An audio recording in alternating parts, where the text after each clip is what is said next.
لیلۃ الجائزہ کا وقت زیادہ تر بازاروں میں ہی گزرتا ہے۔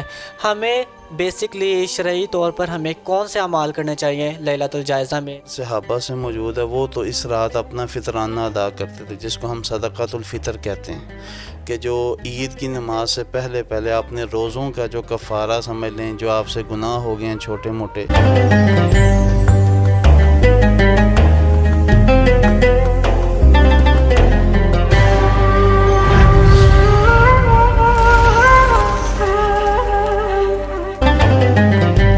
بسم اللہ الرحمن الرحیم۔ السلام علیکم۔ سینٹر نیوز پر آپ جاگو صاحبان رمضان اسپیشل ٹرانسمیشن دیکھ رہے ہیں۔ میں ہوں امان شاہد، آپ کو خوش آمدید کہتا ہوں، اور آج آپ کو رمضان المبارک کا آخری روزہ اور آخری جمعۃ الوداع بہت بہت مبارک ہو۔ اور ایک اور نشست ہماری حافظ احسن شفیق صدیقی صاحب کے ساتھ دوبارہ ہے۔ آپ کو ہم ایک بار پھر سے خوش آمدید کہتے ہیں۔ کیسے ہیں آپ؟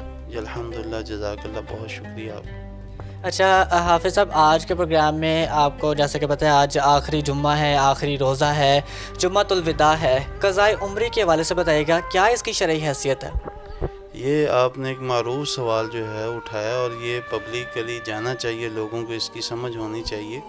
شریعت مطہرہ میں اس کا کوئی کنسیپٹ موجود نہیں ہے کہ آپ نے قضائے عمری دینی ہے اور نمازوں کی قضا جو ہے وہ ایک ہی جمعے میں ادا کرنی ہے، بلکہ نماز وقت پہ ادا کی جائے وہ زیادہ افضل بات ہے۔ اگر رہ جائے تو اسی دن اس کو پورا کر لیا جائے، تو یہ شریعت کا حکم ہے۔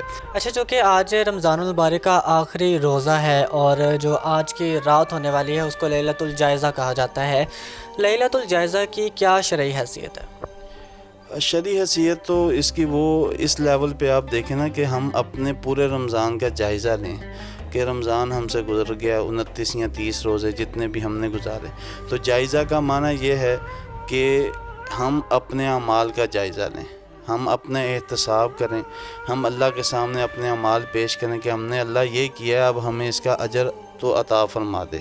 ایک کام تو ہم نے یہ کرنا ہے کہ ہم نے اپنے اعمال اللہ کے سامنے رکھ کے اپنا احتساب کرنا ہے، تزکیہ کرنا ہے اور محاسبہ نفس کرنا ہے۔ اور دوسرا کام جو نبی صلی اللہ علیہ وسلم کرتے تھے، ظاہری بات اب رمضان گزر گیا ہے تو اب ہم نے نیا چاند عید کا دیکھنا ہے، تو اللہ کے نبی صلی اللہ علیہ وسلم نیا چاند دیکھنے کی دعا کرتے تھے تاکہ وہ بھی خیر و برکت والا ہو۔ اللہم اہلہ علینا بالامن والایمان والسلامت والاسلام ربی و ربک اللہ، باقاعدہ آپ چاند کو مخاطب کر کے یہ دعا کرتے تھے، اے اللہ اس چاند کو ہمارے لیے رحمت والا، برکت والا، سلامتی والا، امن و سکون والا بنا دے، اے جو رب العالمین۔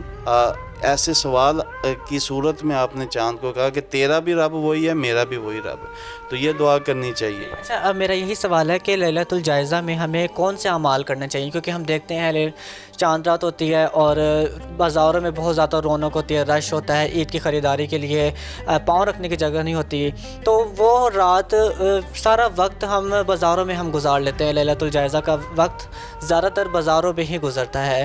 ہمیں بیسکلی شرعی طور پر ہمیں کون سے اعمال کرنے چاہیے لیلۃ الجائزہ میں، چاند رات والی رات؟